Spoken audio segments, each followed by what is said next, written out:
ఇక breaking news చూస్తున్నాం. కేటీఆర్ కు మంత్రి జూపల్లి కౌంటర్ ఇచ్చారు. కేటీఆర్ స్థాయి మరిచి మాట్లాడుతున్నారని, ప్రభుత్వంపై బురద జల్లే ప్రయత్నం చేస్తున్నారని మండిపడ్డారు.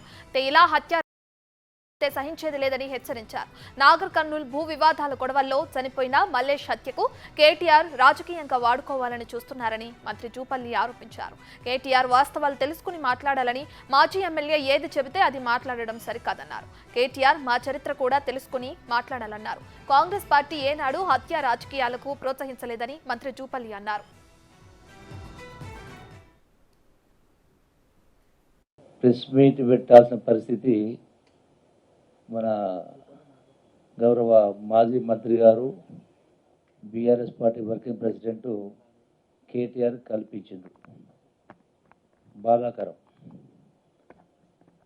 29న డిసెంబర్ 29న నాగర్ జిల్లాలో పెద్దగత్తపల్లి మండలంలో గండ్రాపల్లి గ్రామంలో మల్లేష్ యాదవ్ నేతను బంధువుల చేతిలో హత్యకు గురైండు.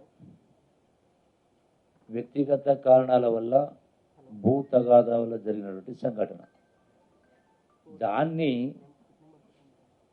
ఎన్నికలై నెల రోజులు గడిచిన సందర్భంలో దాన్ని రాజకీయంగా వాడుకోవాలని చేసిన ప్రయత్నమే బాధ అనిపిస్తుంది.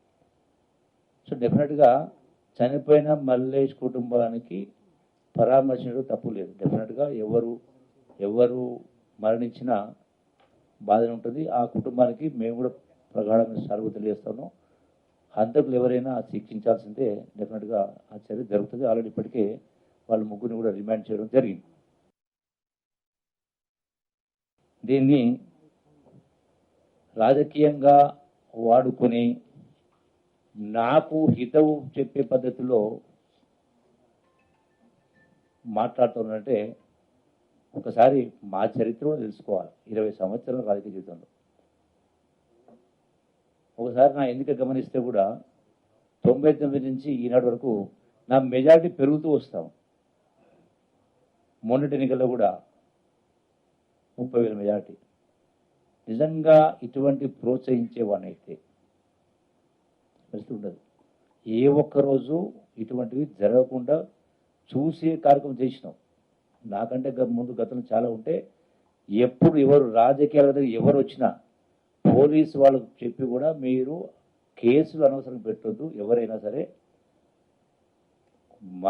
మాట్లాడి చిన్న తగాదాలు భూతాలు కూర్చోబెట్టి పరిష్కారం చేయాలి, కానీ అనవసరంగా రాజకీయ కక్షలు పెరిగిన కింద చెప్పేటువంటి తత్వం మాది. కాంగ్రెస్ పార్టీ హత్యా రాజకీయం ప్రోత్సహించే సమస్యనే లేదు. అందులో మా నియోజకవర్గంలో ఎవ్వరు కూడా ఏ విషయంలో కూడా నన్ను వేలు పెట్టి చూపించలేరు. అసలు ఇది ఎందుకు వచ్చింది పరిస్థితి?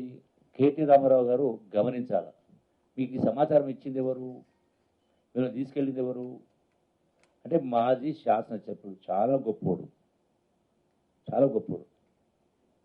అంటే అమ్ముడు పోయినోడు, 5 లక్షలకు 26 కోట్లు తీసుకున్నోడు, గ్రీన్ ట్రిబ్యునల్లో పాలమూరు కేసు వేసి పార్టీ మారినాక దాన్ని విత్డ్రా చేసుకున్నాడు.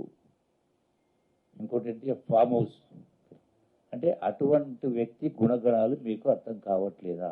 పూర్వాపరాలు తెలుసుకోవాలి కదా. ఎవరి తత్వం ఏంది, ఎవరి క్యారెక్టర్ ఏంది, వాస్తవాలు ఏంది.